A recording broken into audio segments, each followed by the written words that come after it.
Hi, this is Ed Amoroso from Tag Cyber, and I'm here with my friend Rudolph Araujo, who is the Senior Director of Cybersecurity at Arista Networks. Rudolph, it's nice to see you. How are you? Good to see you as well, Ed, and it's a pleasure and an honor to talk to you today. Always fun to talk to you. You and I have been friends for a while now. Hey, we're going to talk about integrating security into network infrastructure, which is something that's near and dear to my heart. But before we do, share a little bit about yourself, about your background. Sure. For better or worse, I guess, a couple of decades in cybersecurity now. Started out at a company called Foundstone, which some people remember as we wrote the books Hacking Exposed. That really, I think, in some ways started the cybersecurity craze, and then went through a couple of acquisitions with Foundstone. We sold the company to McAfee, and then eventually sold McAfee sold to Intel. And at that point, I guess I figured no one's going to buy Intel anytime soon. So I left and went to FireEye. We took the company public, went through that kind of whole effort, and then eventually made my way to Awake Security, and then Awake has since been acquired by Arista.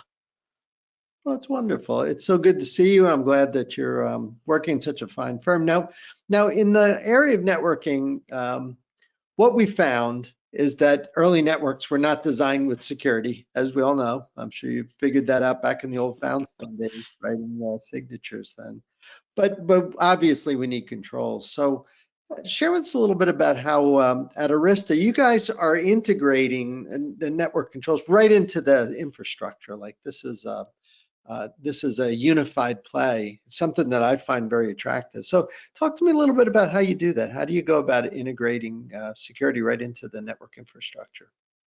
Yeah, I think it comes back to this idea that networks fundamentally have changed, right? I mean, the networks of even a year, 2 years, 5 years ago are no longer what they are. And so to be able to effectively monitor those networks, you do need, as to your point, be integrated into the network infrastructure.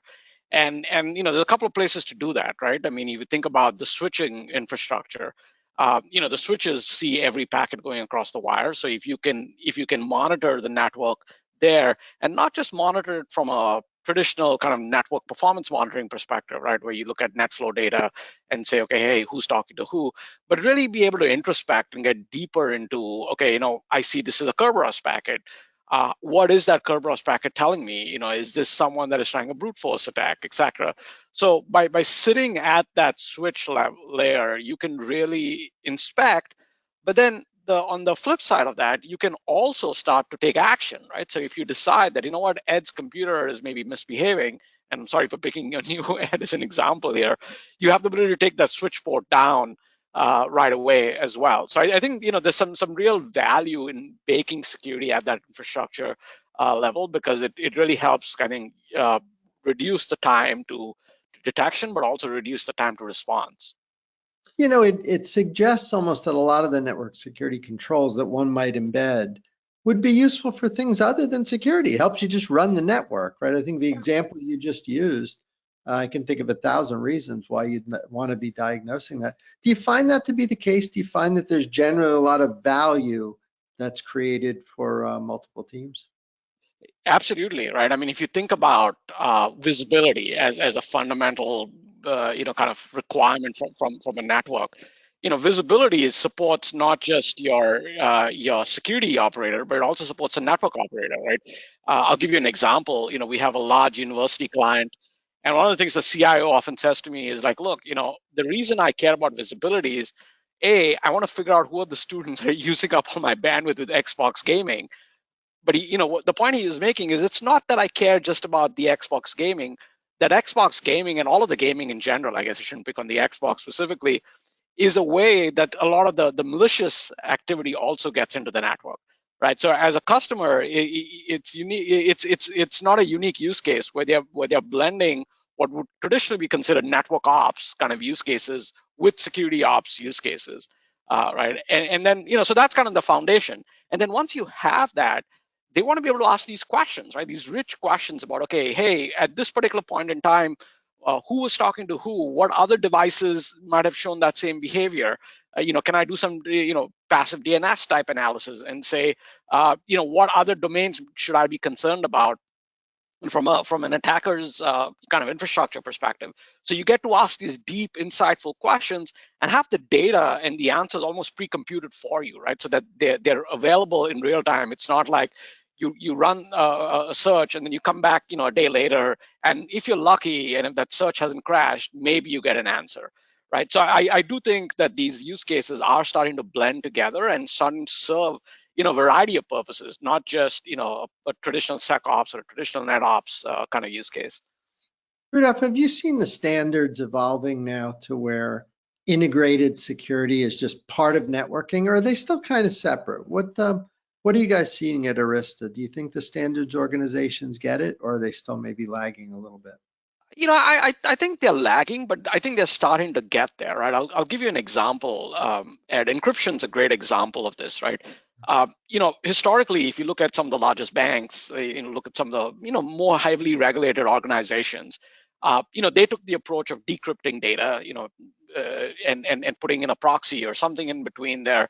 You drop the keys on it, it'll decrypt all the sessions and so on, right?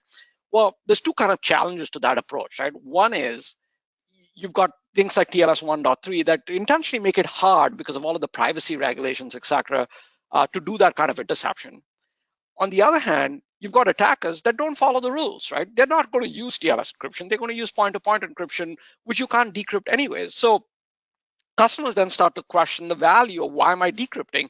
And the answer always comes back, well, my regulators require me to do it. The standards require me to do it.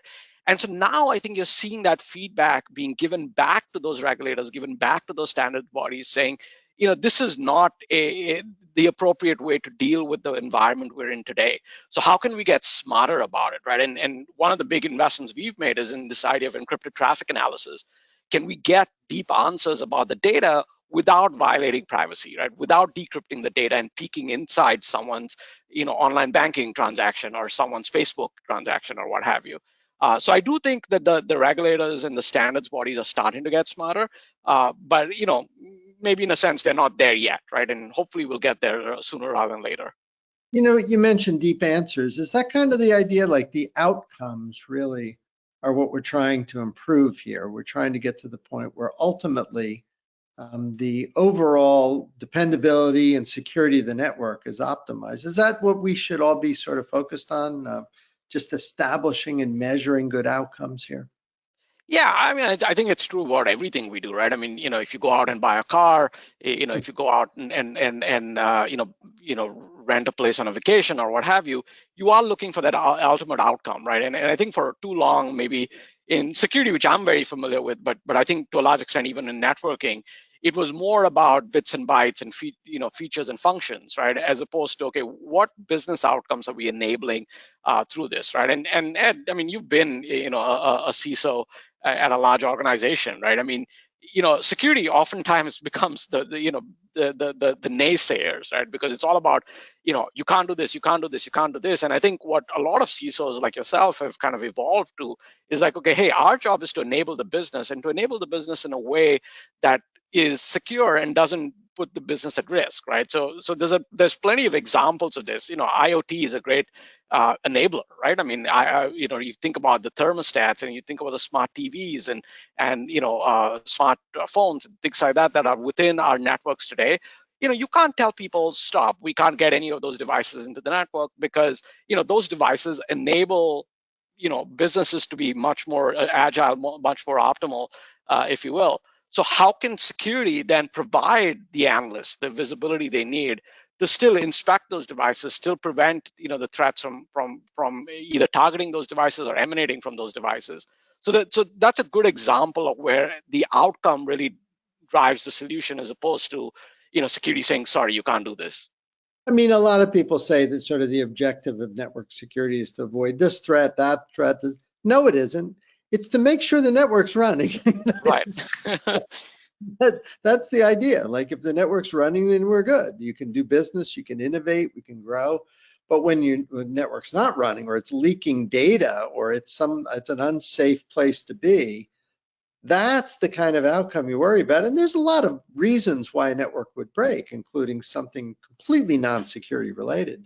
But that's why I love the integration argument, because it places everything in the right context, that it's not just avoiding threat. It's everyone working together to make sure the network is up. Is that how you guys think about it with your customers? I would imagine that probably resonates. Yeah, it does, right? One of our customers always says, right, look, my job is not to run the most secure network. My job is to run a network that is secure enough to do business, right? And I think that really hits at what you were saying, right? You can raise all of the walls and build all of these perimeters, etc. But if your business can no longer operate, you should be out of a job, right?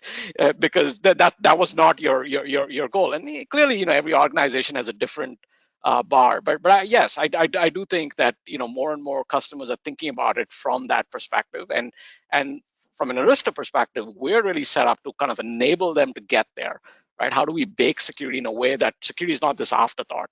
It's an enabler to the technology, to the platform, to the infrastructure.